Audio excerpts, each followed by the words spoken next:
ప్రజా సమస్యల దర్పణం జనగామ న్యూస్కు స్వాగతం. జనగామలో ఘనంగా తిరంగా ర్యాలీ. జనగామ పట్టణంలో బీజేపీ బీజేవైఎం ఆధ్వర్యంలో ఘనంగా తిరంగా ర్యాలీ నిర్వహించారు. నెహ్రూ పార్క్ నుంచి అంబేద్కర్ చౌరస్తా వరకు నిర్వహించిన ర్యాలీని బీజేపీ రాష్ట్ర ఉపాధ్యక్షులు కాసం వెంకటేశ్వర్లు జాతీయ జెండా ఊపి ప్రారంభించారు.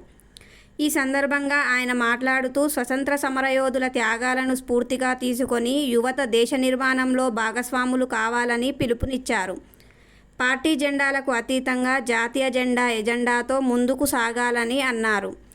కార్యక్రమంలో బీజేపీ జిల్లా అధ్యక్షులు సౌడా రమేష్, రాష్ట్ర నాయకులు బీజేవైఎం జిల్లా అధ్యక్షులు ఎల్లబోయిన హరీష్, పట్టణ అధ్యక్షులు అనిల్తో పాటు పలువురు నాయకులు కార్యకర్తలు పాల్గొన్నారు.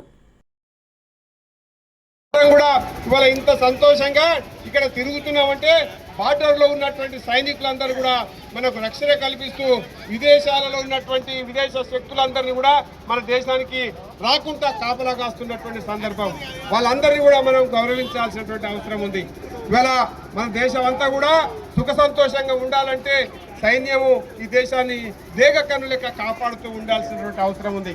వాళ్ళకు మనం సహకరించాలని చెప్పేసి కోరుతా ఉన్నాం. ఈ దేశంలో ఇంతకు ముందుకు 10 సంవత్సరాల క్రితం ఎక్కడ చూసినా సరే బాంబు పేర్లు కనిపిస్తూ ఉండే, ఎక్కడ చూసినా సరే నరమేధం కనిపిస్తూ ఉండే, ఎక్కడ చూసినా సరే మత కలహాలు సంభవిస్తూ ఉండే. కానీ మోడీ గారి ప్రధానమంత్రి అయిన తర్వాత ఈ దేశంలో మత కలహాలు లేకుండా అయిపోయినాయి, బాంబు పేలులు లేకుండా అయిపోయినాయి. సర్వం దేశం, కులం లేదు, మతం లేదు, ప్రాంతం లేదు, ఊరు లేదు, జిల్లా లేదు. ఈ దేశంలో పుట్టినటువంటి ప్రతి పౌరుడు, ప్రతి విద్యార్థి ఈ దేశంలో జై జవాన్, జై జవాన్, భారత్ మాతా